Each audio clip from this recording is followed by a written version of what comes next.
Ah, salutations, my friends. It is me, Scott McClelland, here in the Diablo Manor. And we are now celebrating a new year. Welcome to the Opinionated Monster. The first episode of 2023 is going to be based on my favorite horror film. Now, you're saying to yourself, what kind of movie would make Scott McClelland excited? Well, understand this. A movie has to have a good storyline. But not just that. It has to have great acting. And it does not always have to be gory, but it has to make me feel intense.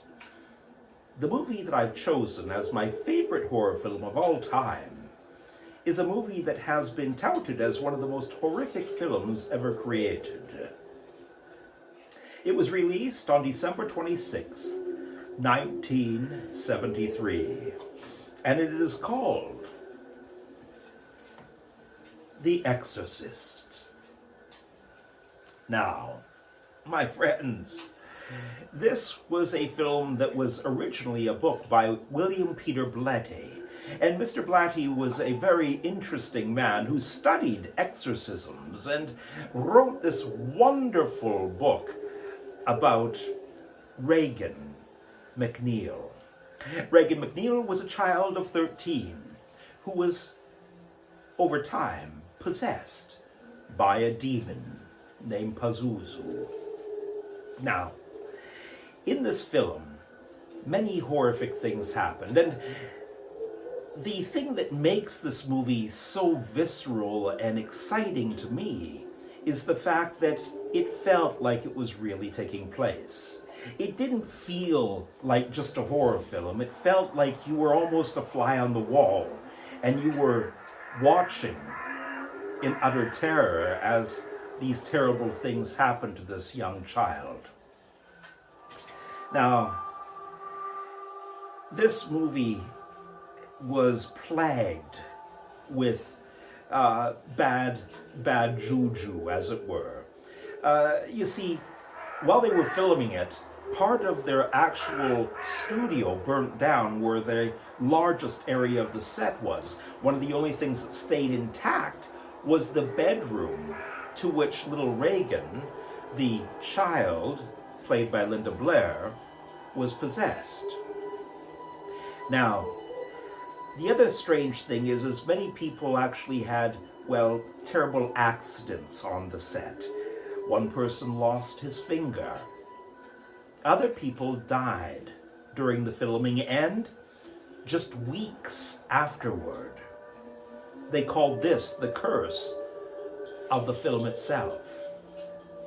Whether you want to believe that or not is another thing, but there were so many mishaps and so many deaths surrounding the film itself that we have to at least take this into consideration. Now, this is the thing that actually excites me about the movie. It came out on December 26, 1973, on purpose, because it came out right after a very large religious holiday. And it is the most blasphemous movie in history when it comes to its visual appeal. As a matter of fact, it was so frightening to the general public that purportedly there were heart attacks during the viewing of this and even one miscarriage. How wonderfully horrible is that? Now, the actors themselves were truly astounding. Many of the people that were in it were actually brilliant actors that had been in other films. Ellen Burstyn, who played Chris MacNeil, the mother of Regan, is a fantastic actress who was also in quite a few other great films during this time period in history. And I have to say, She, she suffered a rather terrible little mishap during the filming itself. You see, William Friedkin was a bit of a taskmaster, and he didn't treat his actors very well. As a matter of fact, he was known to sometimes fire people for no apparent reason during filming. And he was also known to shoot off real guns on the set to actually get reactions out of the actors themselves. Now, all of this is great, I suppose, but sometimes he would go to, well, extremes that would be very bad for the actors, such as a point where Ellen Burstyn was supposed to be pushed with mental energy from Regan herself during a point in possession, and she's supposed to be pulled back into a wall by some demonic energy. What they had done is created a harness around her chest and waist and put a large piano wire that went behind a wall, and it was attached to a piece of plywood, and there was a man behind there that was told when the cue was taken to pull on the wood and she would fly back towards the wall. That's the way it was supposed to play out. Well, Friedkin went to this gentleman behind the wall and said, "Give it a good tug when I tell you to." Well, that good tug severed a vertebrae of Miss Ellen Burstyn during the time that she was on the set. And she is still suffering to this day with a very bad back problem. And she has mentioned it many times in some of her interviews. Now, I have to say that Friedkin was a rather unusual director because he made everybody feel rather out of place sometimes. As a matter of fact, Regan, who was played by Linda Blair, was just a 13-year-old actress when filming this movie, and they created a room that looked like a bedroom, but it was actually a freezer, and it was kept at below zero. Why? So that William Friedkin could see on the film the breath of the people in the room. Now, it did look frightening, but just think of what it must have been like to have been 13 years old and only wearing pajamas while everybody else got to wear parkas around her. Yes, and many takes later, this young child was frozen, but what a scene. And of course, there are many other things that were rather horrifying that little Regan did to herself during the possession that I won't really go into because it's a little PG. Well, even for myself, I sometimes would wince and want to cover my eyes when these things happened. And, well, if you haven't seen the movie, maybe you should, because this is truly the best horror film ever made. It made me frightened, and I am not really a religious man, but it put the fear of God in me for just a few moments. Not just any God, but the old God. And the fact that something could veritably maybe possess me or anybody else that I knew, because it was so evil, it was so intent on taking over a person's complete self, to the point where they had been lost in this evilness. This was rather intriguing because, again, I am not a religious person, but this movie made me feel and think differently for those few moments. And I must congratulate Friedkin and everybody involved for making the movie so wonderful. Now, because of The Exorcist's popularity, many other people tried to jump on the bandwagon. Of course, a couple years later, Damien the Omen came out. And there were a couple other films that kind of came out that weren't as memorable, but were out there just the same. But they got overshadowed in the late 70s by the new thing, slashers. Oh, Halloween and, well, Friday the 13th, and then suddenly in the early 80s, Freddy Krueger. All of this eclipsed the idea of possession until the 21st century. And then the idea of possession came back into vogue. The Exorcism of Emily Rose came out in 2005. This film was, much like The Exorcist, a film about a young girl that was possessed. The movie was about a group of scientists that were trying to prove that this wasn't real, and psychologists, etc., etc. And this went to court and everything, and it's based on a true story, or so they say. And the thing that made this movie great in its own little way was the fact that it looked like it could have been a real possession also. So, coming full circle after so many years of being away, a movie comes out where possession looks again like it could be a real thing. If you've never seen The Exorcism of Emily Rose, maybe you should.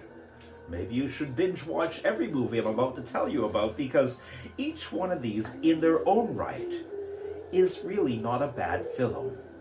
As a matter of fact, The Exorcist itself was the very first picture for, it was nominated. It was astounding. This movie was the first horror film ever nominated as Best Picture by the Academy Awards. First and only time, believe it or not. Now, getting back to it, The Exorcism of Emily Rose did very well in the theaters, and it was rather exciting. And then a few years went by, and then another film popped up called The Possession. Now, the name itself is kind of like The Exorcist. It's something that, well, you know bad things are going to happen, but something was introduced in the movie Possession that was rather interesting. It's called a Dybbuk box. This is a Jewish fable of a box that basically houses a demon. Now, this movie was delightful on many levels because of the fact that, again, there was a new vehicle for the demon to live inside of. And I love the idea of this Dybbuk box and bringing in a bit of the Jewish religion instead of Catholicism, because I think that every religion has their own way of dealing with demons. And, well, The Possession did just that. It looked at it from a different angle. And, again, I enjoyed it. Now, I bring this up only because my favorite film is The Exorcist, but it begat all these other films that are on my list of faves. Not my top faves, but my faves all the same. So The Possession came out in 2012. In 2014, another film came out called Deliver Us from Evil. Now, this one took the stance of, well, post-traumatic stress syndrome. And I like this take on it also because it looked at what happens when you go to war, like in Afghanistan, and you come back and you're, well, struggling with your own personal demons, but then there can always be things that might be a little beyond that. And, of course, that takes us to full possession. And Deliver Us from Evil deals with that. Exactly that, actually. What starts out as more of a CSI episode ends up being a movie based on possession. And again, if you've never seen it, Deliver Us from Evil is another good one to try and watch. Now, here we are, getting closer and closer to 2023, and, well, 2016 through 2017, something happened. The Exorcist, the movie, was so good, somebody sat down and said to themselves, I think we should make a TV series about The Exorcist. What a brilliant idea. And so, Netflix presented The Exorcist, a TV series. And it took us on another journey in the now, not in the past, with two different types of religious figures. One that was more of a hunter, and one that was more of the church-going type minister. Now, it's interesting. Ben Davies plays Father Marcus in The Exorcist. And one of the things that kind of hooked me on the show was the fact that Ben Davies, as an actor, is the equivalent of Gary Oldman for TV. Now you see, there's something about this actor that's very intense, and he really gives his all when it comes to performance. And so what we were experiencing was rather intense and delightful at the same time, and very horrifying because he emoted so well.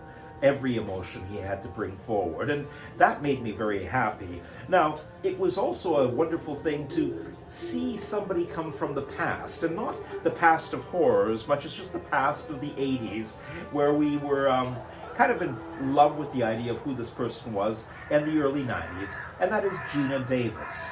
Now, we hadn't seen her on the screen for a long time, and it was great to actually have Geena Davis playing the mother of the young girl that is possessed. Now, I'm not going to give away too much about The Exorcist, because you see, there are two sisters, and one of them does become possessed.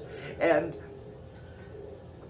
the thing is, with this TV series, they do tip their hat to The Exorcist many times. As a matter of fact, they find a lot of the tropes from the original film, and they link them into this story that takes place supposedly in our now. It's rather exciting, actually. I really enjoyed the first season because they kept on putting these little Easter eggs inside of the series that were reminders of what took place in the original Exorcist. And yes, of course, the person that plays Pazuzu in The Exorcist, the TV series, is rather horrifyingly delightful, and he's a great villain. But there are a few good villains in this TV series. So again, if you want to watch something that has a real interesting storyline and will take you on quite a journey, watch The Exorcist, and then watch The Exorcist. But there's 2 seasons to The Exorcist TV series, and the second season you'd think would actually just carry on from the first, dealing with, Father Marcus and everyone else that we had gotten used to. But instead, we are introduced to a completely new group of people, and the storyline takes a new turn in the world of possession.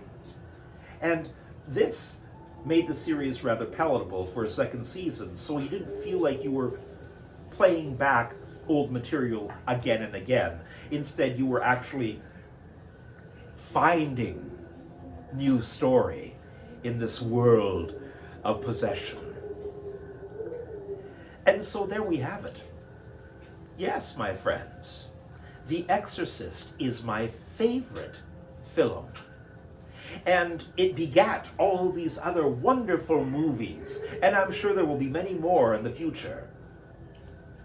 I do hope that you find yourself looking these ones up, because you will find them delightful, and if you're needing to binge watch something, this is the time to be doing it. We're in midwinter right now, but it is 2023, and I am getting closer and closer to my next episode. I say that only because I am excited about this new year. Sitting here with you and talking about, well, all things horror. I'm Scott McClelland. And I thank you for watching me today on The Opinionated Mobster. But now, please go and share this with your friends. And I will see you again very soon.